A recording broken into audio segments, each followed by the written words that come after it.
Hi friends!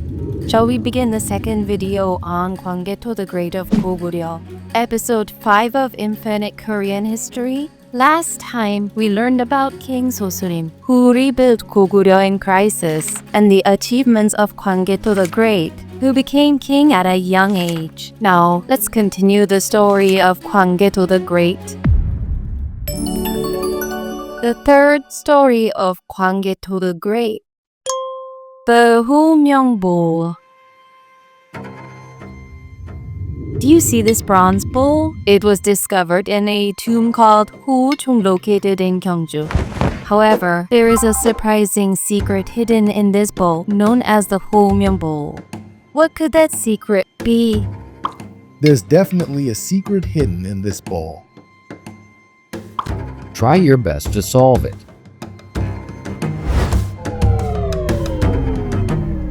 Wait, something is written on the bottom of the bowl. The following characters were engraved on the Hoomyeong Bowl, made in the year of Ulmyo to commemorate Gwanggaeto the Great during the era of King Changsu. Why was a bowl commemorating a king of Goguryeo found in a Silla tomb? Historians conducted research to solve this mystery and discovered a startling fact. Do you remember when Baekje surrendered to Gwanggaeto the Great? However, the king of Baekje only pretended to submit to Goguryeo on the surface. He was constantly looking for a chance to build his strength and take revenge. He noticed that Goguryeo was focused on attacking northern nations and wasn't paying attention to the south. We must expand our territory further. Taking advantage of this, Baekje joined forces with Hwa to attack Silla, which was weak at the time. Back then, Silla was just a small nation in the Gyeongsang-do region. Baekje intended to grow stronger by conquering Silla. Shall we take this chance to attack Silla? Gwanggaeto the Great! Please look over here too! When Baekje and Hwa attacked together, weak Silla fell into great danger. Silla immediately requested help from Goguryeo. Your Majesty Gwanggaeto the Great, please save Silla. We shall remain loyal to you from now on. Gwanggaeto the Great did not want Baekje to grow powerful again, so he readily sent 50,000 cavalrymen to help. Don't worry, I'll teach them a lesson. The Goguryeo cavalry headed swiftly towards Silla. Seeing this, the soldiers of Baekje and Hwa began to panic. They all scrambled to flee under the relentless attack of the Goguryeo army. At this time, the Hwa forces fled to Gwanggaeto, located south of Silla. Consequently, the Goguryeo army chased them all the way to Gwanggaeto to wipe out the Hwa forces. Pursue the Hwa forces to the end. We're just running away. Can't you just let us go?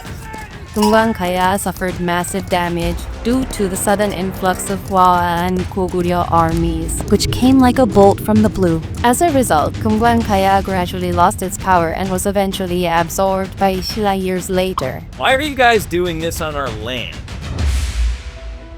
Meanwhile, as Goguryeo defeated the soldiers of Baekje and Hwa, Silla sent numerous gifts to Goguryeo. Since then, Silla became a vassal state of Goguryeo. Consequently, Silla had to send its prince as a hostage to Goguryeo. When the hostage prince finally returned to Silla, he brought back items from Goguryeo. One of those items was the Hoomyeong Bowl found in the Hochung tomb. Now you understand why this bowl was in a Silla tomb, right? We must treat this bowl, which bears the name of Gwanggaeto the Great, with great care. Gwanggaeto the Great was satisfied with leaving the kings of Baekje and Silla in place, while receiving tribute and taking hostages. However, he actually governed and monitored both Silla and Baekje. Unlike Baekje, which was the first of the three kingdoms to blossom culturally, Silla didn't mind being under rule or Goguryeo too much. This was because they could accept many advanced cultures under Goguryeo's influence. The Hoomyeong Bowl is one piece of evidence of that. Now, no one will dare to mess with us. The fourth story of Gwanggaeto the Great. Gaemamusa. Gaemamusa refers to a warrior riding a horse clad in armor. Specifically, it is the name for Goguryeo iron-clad heavy cavalry. No one could block their terrifying offensive power. What kind of soldiers were they? I am the invincible Gaemamusa. What on earth is the weakness of the Gaemamusa? Goguryeu's mighty military power was possible because of its cavalry. These units were specifically called Gaemamusa. Gaema means a horse covered in iron armor. Both the horse and the soldier were clad in iron. They roamed the battlefield like modern-day tanks, playing an incredible role. They were the ultimate army symbolizing Goguryeu's power. How dare you stand in the way of our Gaemamusa? So, what tactics did the Gaemamusa use on the battlefield? When encountering the enemy, the Gaemamusa would stand at the very front with long spears, preparing for battle. When the fight began, Goguryeo archers would shower the enemy with arrows. Naturally, the enemy troops would crouch down to avoid the arrows. At that moment, the Gaemamusa would instantly break through the enemy lines from the front. It's time for our Gaemamusa to charge. Overwhelmed by the momentum of the Gaemamusa, the enemy forces would completely scatter. Then, other soldiers would attack the confused enemies to finish the battle. In this way, Goguryeo led numerous battles to victory. Take my sword. When the Gaemamusa charge, it's too scary to bear. How did they get the iron armor that made the Goguryeo army so powerful? Instead of fertile plains, Goguryeo had many mountainous regions. These areas were rich in iron mines. Because iron was abundant, Goguryeo was able to quickly build a strong army after iron-making technology was introduced from China. Furthermore, as Gwanggaeto the Great expanded territory to the Liaodong Peninsula, which had many iron mines, the military power became even stronger. Shall we look at the Gaemamusa in more detail? The iron armor they wore was called taegap, which means lamellar armor. Taegap refers to armor made by connecting small iron plates. It was made by weaving small, square-shaped iron pieces together like fish scales. This armor was so strong it could even block arrow attacks. Additionally, shoes with sharp steel spikes and iron stirrups added to their power, as it allowed for comfortable movement on horseback. Don't they look even cooler than the Western knights who appeared 500 years later? I am the strongest Gaemamusa of Goguryeo. The fifth story of Gwanggaeto the Great. The Gwanggaeto Stele. There was someone who always watched Gwanggaeto the Great's achievements from his side. It was his son, later known as King Changsu. To commemorate his father's achievements, King Changsu erected a massive monument, the Gwanggaeto Stele. What is written there? Father, I will carry on your vision. While Goguryeu's 50,000 cavalrymen were saving Silla from the attacks of Baekje and Wang, later Yan of China attacked Goguryeo to reclaim lost lands. Having successfully completed the Silla expedition, Gwanggaeto the Great began the final battle against later Yan. Later Yan was a nation founded by the descendants of former Yan, who had brought humiliation to Gwanggaeto's grandfather, King Goguryeo. Remember from the previous video how former Yan dug up the grave of King Goguryeo father and took the queen and the king's mother?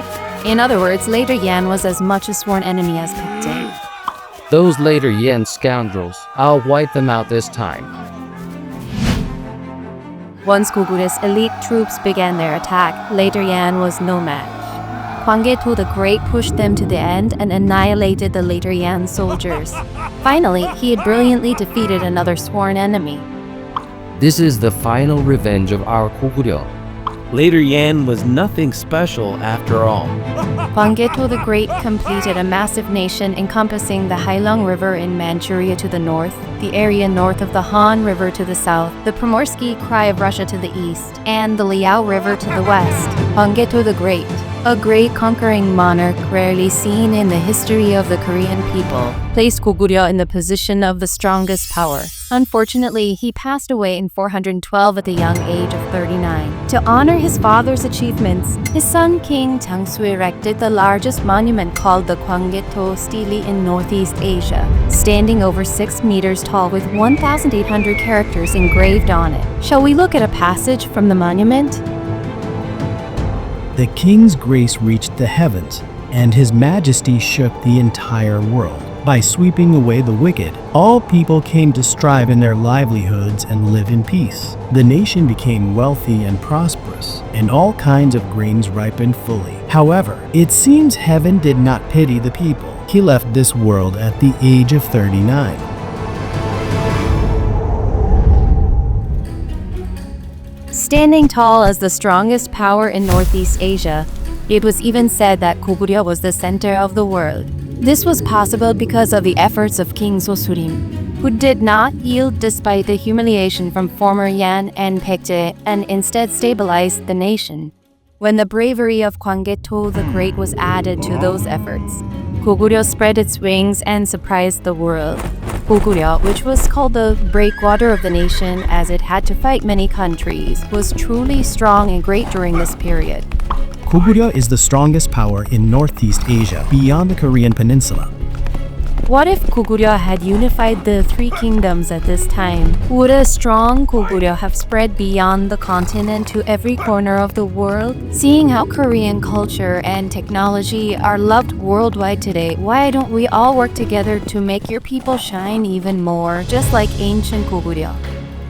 Now, the story of Gwanggaeto the Great has come to an end. Can't you just picture Gwanggaeto the Great constantly riding his horse for the glory of Goguryeo at a young age? Perhaps that's why Gwanggaeto the Great is the first person we think of when we remember Goguryeo.